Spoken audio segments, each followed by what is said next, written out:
52টি রাজনৈতিক দল নির্বাচনের কথা বলেছেন।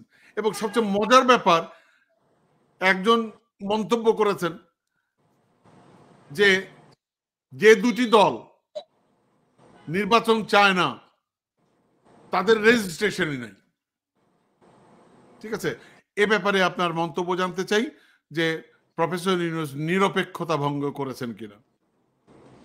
না না, নিরপেক্ষতা যদি ভঙ্গ করে, মানে নিরপেক্ষতা ভঙ্গ করবে কি, নির্বাচন সঠিক হবে না, তাকে যদি আপনি নির্বাচন করতে, নির্বাচন তো নিরপেক্ষ হবে না, ব্যক্তি নিরপেক্ষ নয়, এই যদি হয় তাহলে তো আর কোনো কাজ নাই, আর কোনো কাজ নাই ইউনূস সাহেবকে তাড়িয়ে দেওয়া ছাড়া।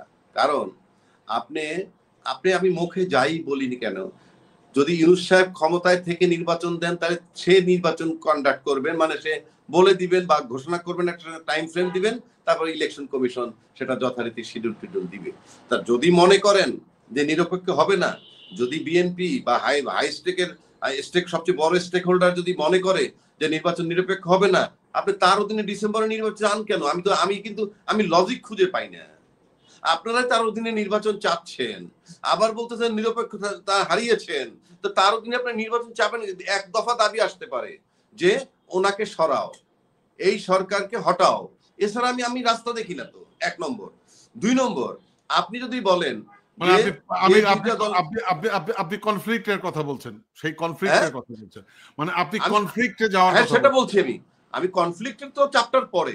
আপনি বলতেছেন মাঠে বিএনপি ছাড়া বর্তমানে কোনো দল নাই, তারপরে যদি বড় দল ধরেন জামাত, তার নিবন্ধন এখনো সে পায় নাই, আর নির্বাচনে কোয়ালিফাই করতে হলে নিবন্ধন লাগবে, সে যত বড় দলই হোক। তারপরে সে এনসিপি, তাদের নিবন্ধন নাই, তারা যত বড় দলই হোক না কেন, তার যদি নিবন্ধন না থাকে, আজকে পর্যন্ত যে আইন, তাতে সে নির্বাচন করতে পারবে না। এটা গেল একটা দিক। তাহলে আপনি আমাকে বলেন যে কালকে যদি নির্বাচন হয়, বিএনপি 280টা সিট পাবে, তর্কের খাতিরে ধরে নিলাম 280 যদি সিট পায়, আর যাদের নিবন্ধন নাই, আপনি এনসিপি বাদই দেন, এনসিপি বাদ, জামাত ইসলাম আছে, তার নিবন্ধন নাই, আর আওয়ামী লীগের কি বলে নির্বাচন বিচার শেষ না হওয়া পর্যন্ত সাসপেন্ডেড তাদের কার্যক্রম। যদি তাই হয়, তাহলে আপনি টোটাল সিচুয়েশনটাই তো দেখি আমি, যাদের কথা মেনশন করতেছে জাপানে গিয়ে তাদের পক্ষে টোটাল সিচুয়েশন।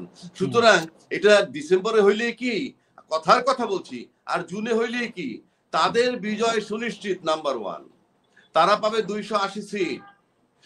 আপনি যদি গণতন্ত্রকামী দল বা গণতন্ত্রকামী জনগণ বা গণতন্ত্রকামী টিটু হন, তাহলে আপনার প্রাথমিকভাবে চিন্তা করতে হবে এই দেশে শক্ত বিরোধী দল থাকবে কিনা। নেক্সট, শক্ত বিরোধী দল যদি না থাকে, তাহলে তো আপনি আবার সেই একই জিনিস পাবেন, বিকজ আমাদের সম্পর্কে আমরা জানি। 1 নম্বর। 2 নম্বর, যে সংস্কারের কথাটা বারবার সবাই বলতেছে, ইউনূস সাহেব বলতেছেন, আপনি বলতেছেন, আমি বলতেছি, সংস্কারের মূল বিষয়গুলো কি? আচ্ছা টিটু ভাই, আপনি প্র্যাকটিক্যাল হন, আপনি যদি জীবনে 2 বার প্রধানমন্ত্রী হইতে পারেন 5 বছর করে, এটা কি কম কথা? অনেক বেশি। আচ্ছা, 2 বার যদি এমপি হইতে পারেন, এটা কি কম কথা? কিংবা আপনি প্রধানমন্ত্রী যখন হবেন তখন দলীয় পদ ছেড়ে দেবেন, এটা যদি সংস্কারের অংশ হয়, তাহলে একই সময় যদি 2টা পদ না রাখতে পারেন, একই সময় এমপি থাকবেন, আবার দলীয় পদ তার রাখতে পারবেন না, এই যদি হয়, এটা তো ভাই আপনার দলের গঠনতন্ত্রে ঢুকাই নিলেই সংস্কার হয়ে যায়। আপনি দলটাকে গণতান্ত্রিক করেন না।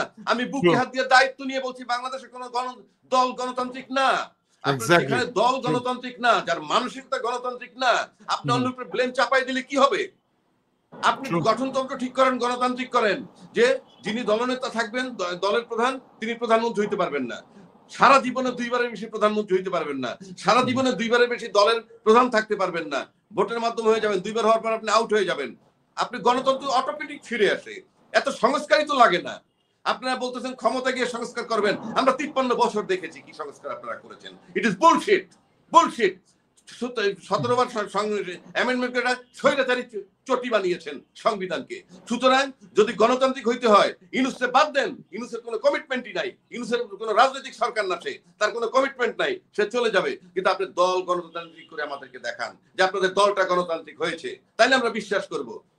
আপনি 2 টার্ম থেকে চলে যান, আপনি এককভাবেই থাকেন, দুইবার দুই টাইম করেন, আর কোনো কম্পিটিশন নাই থাকুক, এই দলটাই স্বৈরাচার হইতে পারবে না যদি একই ব্যক্তি বারবার প্রধানমন্ত্রী, বারবার এমপি হওয়ার সুযোগ না পায়।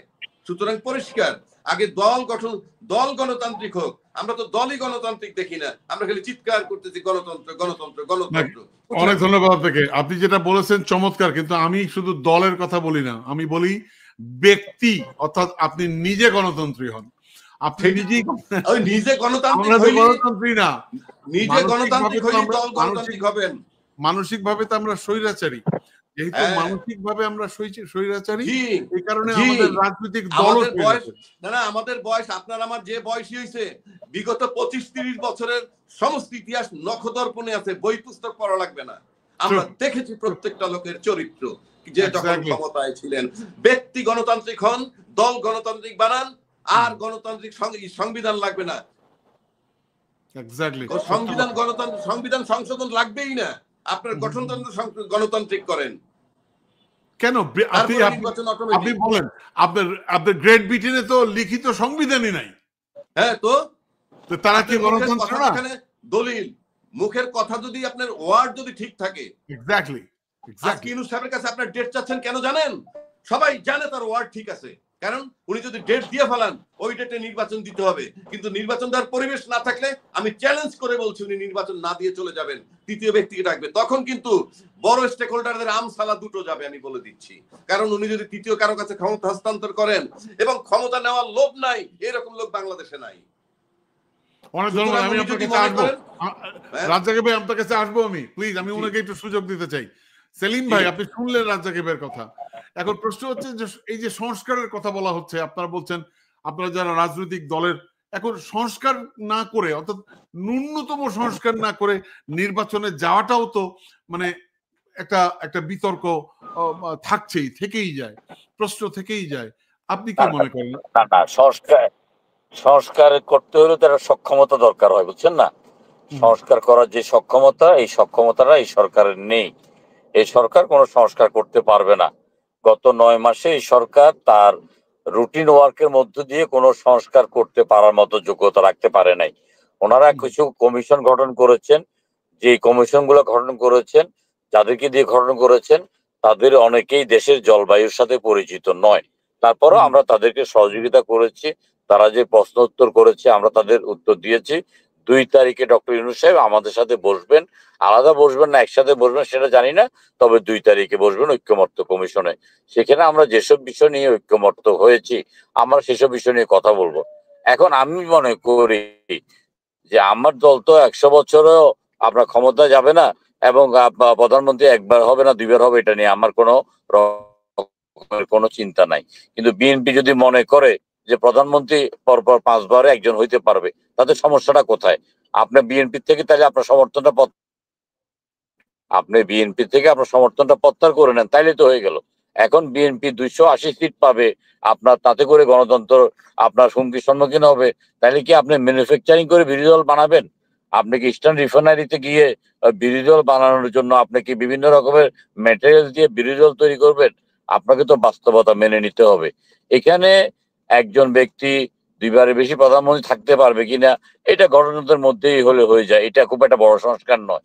আর একটা রাজনৈতিক দল যদি মনে করে যে তার সভাপতি এবং তার সরকার প্রধান এক ব্যক্তি হলে কোনো সমস্যা নাই, তাতে আপনার সমস্যা কি? আপনি ওই দলকে ভোট দিয়ে, আপনার যদি সমস্যা হয় আপনি ওই দলকে ভোট দিয়েন না, সমস্যা তো নাই। কিন্তু এগুলো হলো যে সংস্কারের নামে কুসংস্কার, এবং এগুলো হলো সংস্কারের নামে একটা কালক্ষেপণ করা।